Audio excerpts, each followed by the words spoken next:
Desde esta bulliciosa ciudad de Nueva York a la bucólica Asturias, hoy me es especialmente grato estar con todos ustedes, recordando nada menos que 30 años de Paraíso Natural, 30 años de esa Asturias negra que pudimos, entre todos, convertirla en una Asturias verde, en una Asturias atractiva para el turismo.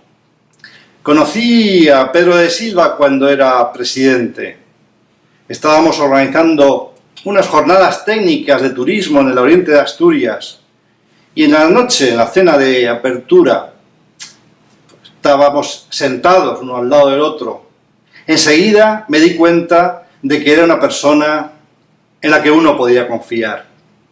Nos pasamos toda la noche hablando sobre el posibilismo, sobre lo difícil de hacer que las cosas fueran posibles. Pues bien, después de aquella cena, tengo que confesar que me sentí tremendamente ilusionado por Pedro de Silva y me puse a eso, a hacer que esa Asturias negra o negra-verde se convirtiera en una joya turística, en esa Asturias verde que hoy existe y que todos ustedes disfrutan, además de otros millones de personas que vienen de todas las partes del mundo.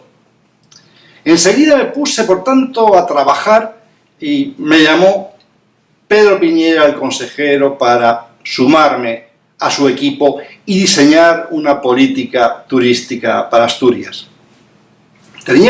Nada fue improvisado, por supuesto, teníamos un proyecto que ilusionaba, aunque necesitaba una readaptación completa, un proyecto del profesor Venancio Bote, del Consejo Superior de Investigaciones Científicas. Le dimos la vuelta al proyecto y empezamos a ir al lugar más sórdido de Asturias, al concello más pobre de toda Asturias, el más despoblado, el que había perdido la mitad de su población en los últimos 20 años, un concejo sin ninguna posibilidad de futuro. ¿Qué hicimos allí? Enmarcamos ese proyecto doctoral del profesor Venancio Bote, le dimos la vuelta e hicimos algo en lo que nadie confiaba y desde luego que nadie esperaba. Y es que en aquel concejo tan humilde hubiera un hotel de lujo. Y no solamente un hotel, todo un núcleo de turismo rural. Fue el fermento del turismo rural en España. Yo había estado visitando muchos países europeos, mirando cómo se había desarrollado una década anterior el turismo rural en Francia, en Austria, en Alemania, en Suiza, en Italia también. Habíamos estado viendo todo esto y nos pusimos a trabajar. ¿Y cómo? Yendo todos los fines de semana, cuando podíamos disfrutar de nuestro tiempo libre, Pedro Piñera y yo nos embarcábamos en la terrible aventura que era desafiar esos 300 kilómetros de malas carreteras que había entonces desde Oviedo hasta el pueblecito minúsculo de Tramundi. Allí encontramos especialmente a dos personas sin las cuales no habría salido el proyecto. Dos personas fundamentales. Por supuesto, todo el mundo lo conoce, ha estado 30 y pico años de alcalde de esa localidad, Lalo Lastra, que ya era el alcalde, que fue el que más confió en el proyecto, el que más ilusión le puso, y no solamente buenas palabras, sino manos, y su escaso patrimonio. Él añadió las casas que permitían configurar ese núcleo de turismo rural, permitían adosar las casas al hotel La Rectoral, que el Principado pudo adquirir a la iglesia.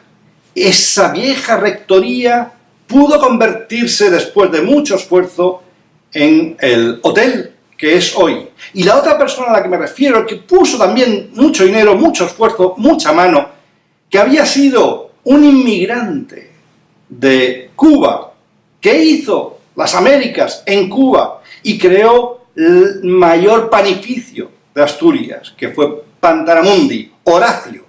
la figura de Horacio García, animoso, siempre, siempre con una sonrisa en los labios y muchas manos para trabajar duro y expandir su pequeño negocio de Taramundi a toda Asturias. Estas fueron las personas claves. Hubo muchas otras personas que desde luego participaron en el proyecto, y no me quiero olvidar de Tomás Flores, que en ese momento era director regional de turismo y que también apostó muy firmemente por el desarrollo del núcleo de turismo rural de Taramundi. Pero sin duda alguna, lo que más me toca la fibra sensible, 30 años después de esa bonita, apasionante experiencia en esta bulliciosa Nueva York, es recordar, como el asfalto que piso aquí todos los días, recordar todos aquellos fines de semana inabarcables e inacabables en los que Pedro Piñera, difunto y siempre recordado Pedro Piñera, del cual fui muy amigo, porque se tejió una hermosa amistad. En aquellos fines de semana, él al volante, yo a la derecha, en el asiento del copiloto, conversando sobre todo en la vida, conversando sobre política, pero también conversando principalmente sobre cómo íbamos a abordar el duro trabajo de convencer a la pequeña población de Taramundi de que todos los habitantes del concejo tenían que sumarse al proyecto pionero del turismo rural en España. Y ya digo, desde este asfalto que hoy me embriaga por todos los lados, recuerdo aquel asfalto de todos los fines de semana, Pedro y yo en aquel vehículo oficial que tenía el Principado, yendo a cumplir nuestra misión más allá de las horas de trabajo. Recuerdo siempre los sones de alguien que a mí no me gustaba nada, pero que a Pedro Piñera le apasionaba, el cantante Diango. Yo me tenía que sufrir, tragar todas aquellas canciones, desde Oviedo hasta Taramundi, con Diango, y no solamente con Diango, sino con Pedro Piñera en la voz, acompañando al cantante Diango. Terminé el proyecto sin quedarme muy enamorado de Diango, desde luego, pero aún me resuenan sus canciones cuando tengo que acordarme de que 30 años después, la profecía, el ánimo del presidente Pedro de Silva se cumplió. Hicimos que aquella región industrial en un estado decadente se convirtiera en la joya turística que es hoy. Una joya turística de la que yo he oído hablar en todos mis viajes, desde Nueva York hasta Sydney, pasando por Kazajstán. Todo el mundo, cuando hablaba de Asturias, siempre sacaba una imagen de verdor que hicimos posible aquellos días con la música de Diango.